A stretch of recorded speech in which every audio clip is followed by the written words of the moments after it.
dari guru agung kita. Di masa sebelum Allah Subhanahu wa taala menciptakan makhluk berjenis manusia, ada satu jenis makhluk Allah dari bangsa malaikat yang bernama iblis. Ia telah mendapatkan tempat yang utama di sisi Allah Subhanahu wa taala.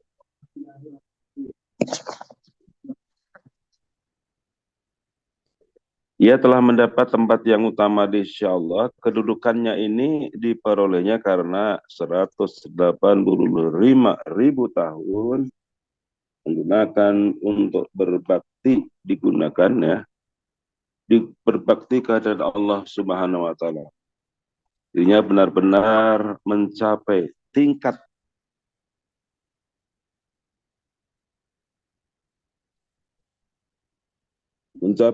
yang tinggi, tawadhu tingkat tinggi pada Allah Subhanahu wa taala tanpa sedikit pun menyombongkan diri. Itulah dia tunduk, khusyuk, patuh atau atas aturan Allah Subhanahu wa taala. Segala potensi ia kerahkan untuk mujahadah, bertakarub kepada Allah. Prestasi ibadahnya sungguh luar biasa. Ia merupakan makhluk Allah dengan prestasi yang lebih tinggi dibandingkan dengan seluruh bangsa malaikat lainnya. Bahkan karena kualitas mujahadahnya ia dipercaya Allah selama 40 tahun, 40.000 tahun menjadi juru kunci surga. 80.000 tahun beribadah bersama-sama dengan para malaikat. 20.000 tahun menjadi dosen para malaikat karubin. 30.000 tahun menjadi rajanya malaikat karubin. 14.000 tahun bertawaf menjadi bertawaf mengeliling aras. 1.000 tahun menjadi pimpinan segala ruh. Kualitas iblis dalam ketawaduan belumlah mencapai puncak, sehingga Allah SWT menguji kehebatan pengabdiannya saat itu. Allah memerintahkan bangsa malaikat untuk bersujud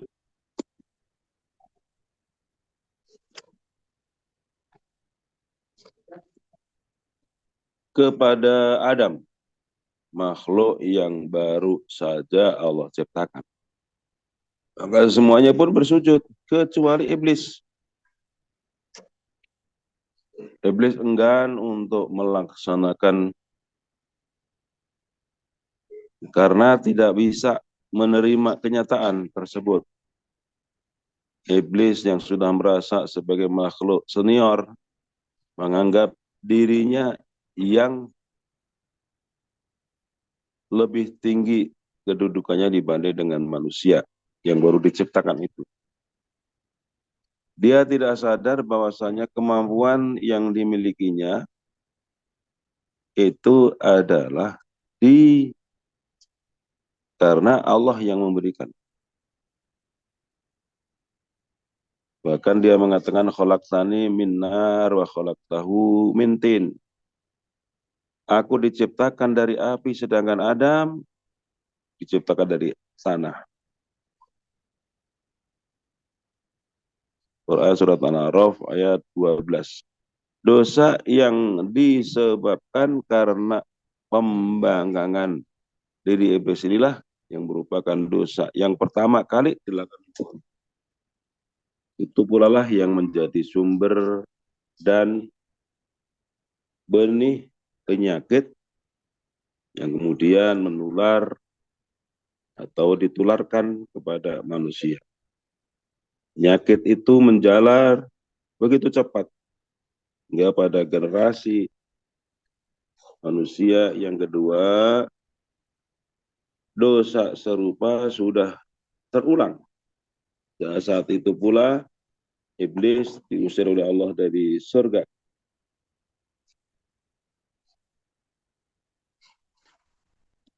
sehingga dia bergentayangan mencari teman,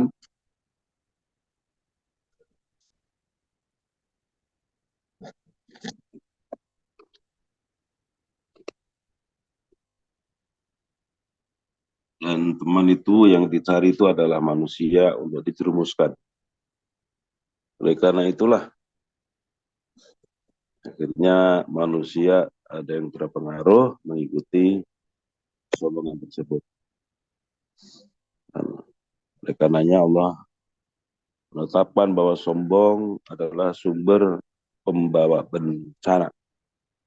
Kekayaan, kekuasaan, kedudukan, atau jabatan umumnya menjadi sumber timbulnya kesombongan. Selain itu, anugerah Allah berupa kepandaian dapat pula menjadi penyebab terjangkitnya seorang dengan kesombongan. Siapakah gerangan orang yang sombong itu? Orang sombong ialah mereka yang menolak kebenaran, merendahkan orang lain, merasa tinggi dari orang lain, mengingkari hak-hak orang lain, dan bertindak sewenang-wenang dengan menganiaya orang lain. Penolakan terhadap kebenaran tergambar dari pengingkarannya terhadap kebenaran dan sikapnya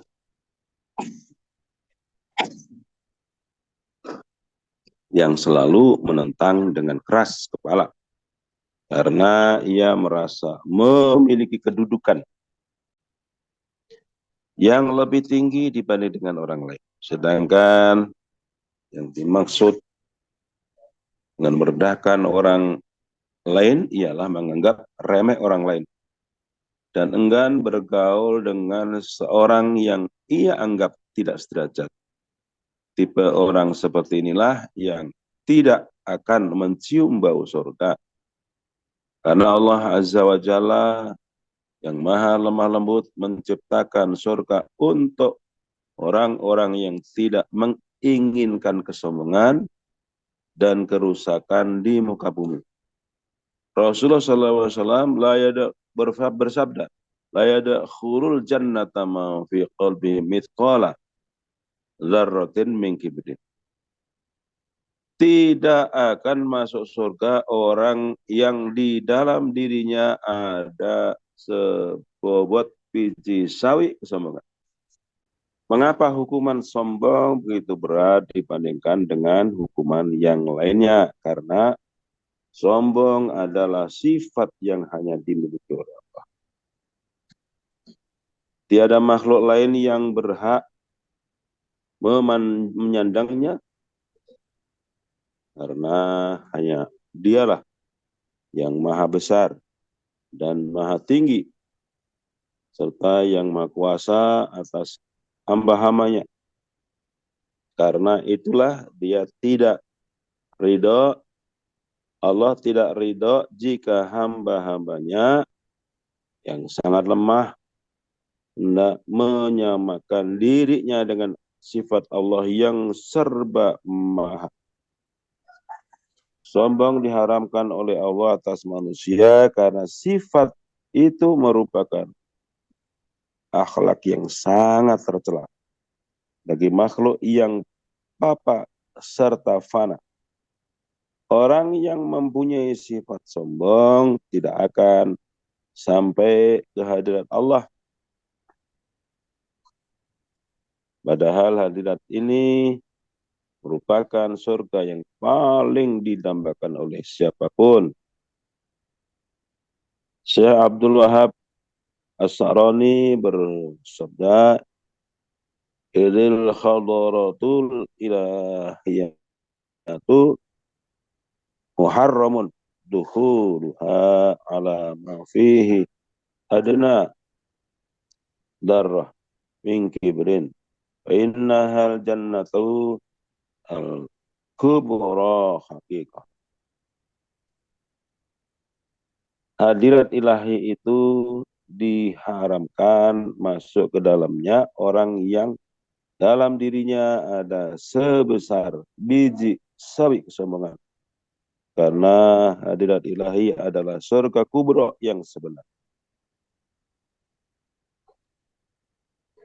Saudaraku, bentuk-bentuk kesombongan antaranya yaitu iblis melempar dari hadirat Allah karena kesombongannya. Begitu pula pengikut-pengikut setia lainnya seperti Fir'aun, kaum Bani Israel yang telah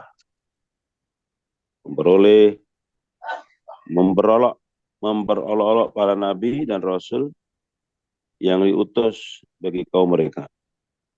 Contoh-contoh ini memberikan i'tibar kepada kita bahwasanya sombong itu merupakan bahaya laten yang sangat perlu diwaspadai. Sayyidina Ali bin Abi Thalib karamallahu wajhahu berkata, "Ala yara annal insana la yakfuru bil ma'siyati innama yakfuru bitarkil hurmati." Tidak tahukah bahwa maksiat itu tidak menjadikan seseorang menjadi kufur.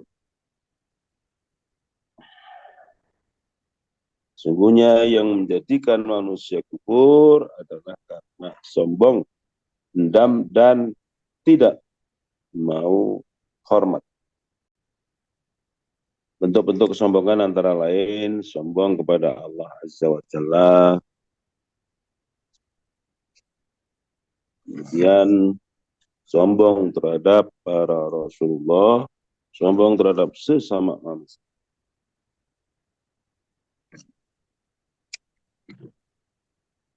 Semoga kita dijauhkan dari sifat kesombongan ini sehingga selamat dunia dan akhirat kita. Amin ya Allah ya Rabbal alamin. Assalamualaikum warahmatullahi wabarakatuh.